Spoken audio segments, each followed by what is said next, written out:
What's going on, sports fans, and welcome to another edition of SportsVenting Weekly. I'm the Waz. And I'm Frustrated Phil. Download the SportsVenting app for free on the Google Play Store. Blow off some steam about your team. And check us out every Friday night from 6 to 7 p.m.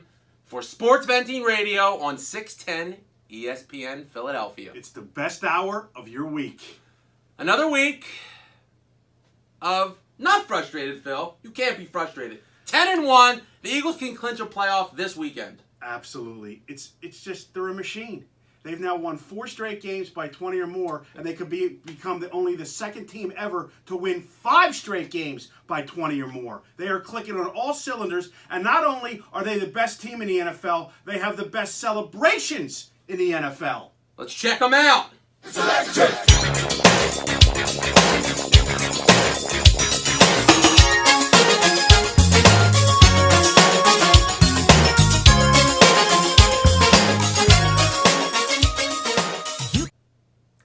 Well, Frustrated Phil, I don't think they're going to set a record this week.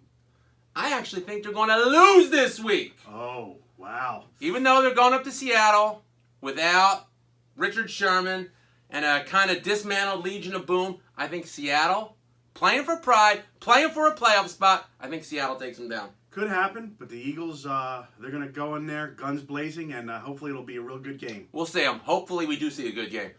In other news in the NFC East, it looks like after all these years, Eli Manning more than likely has played his last game as a New York Giant. Long overdue, Giants fans. You're sad. You're sad that he was pulled with 5 games left. Because he sucks! 7 out of 9 years, his team has missed the playoffs with him as the starter. It's long overdue. Sit down, Eli. Well, I agree that he should have been benched for Geno Smith.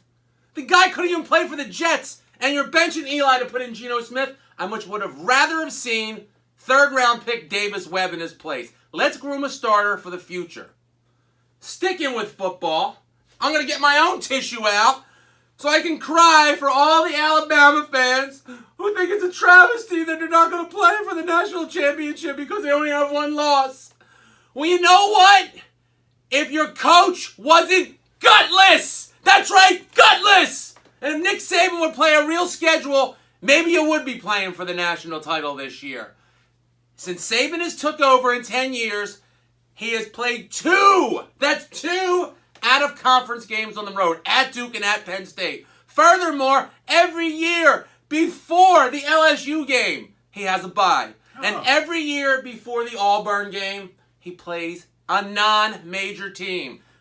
Western Carolina, Chattanooga, and this year... Chattanooga, that's right. And this year, Mercer! Mercer, they beat Duke in the NCAA tournament. Mercer, are you kidding me, Saban? Get out of here! I'm glad you're not playing for the title. Let's get some fresh blood in there. How about some Flyers? One of our followers mentioned, why aren't you mentioning the Flyers? I love hockey. I love hockey just as much as anybody else. But you get a mention on this show when you win a game. Flyers are losing every game. Some of them in overtime, some of them in regulation. But come on, boys. Win a game for crying out loud. Haven't won a game in 9 games. Win a game and you get a mention on SportsVenting Weekly. Otherwise, get out of here. That's all we have for this week for SportsVenting Weekly. Download the SportsVenting app for free on the Google Play Store. Get off Twitter and get on Sports Venting. That's all we have, and we're out of here.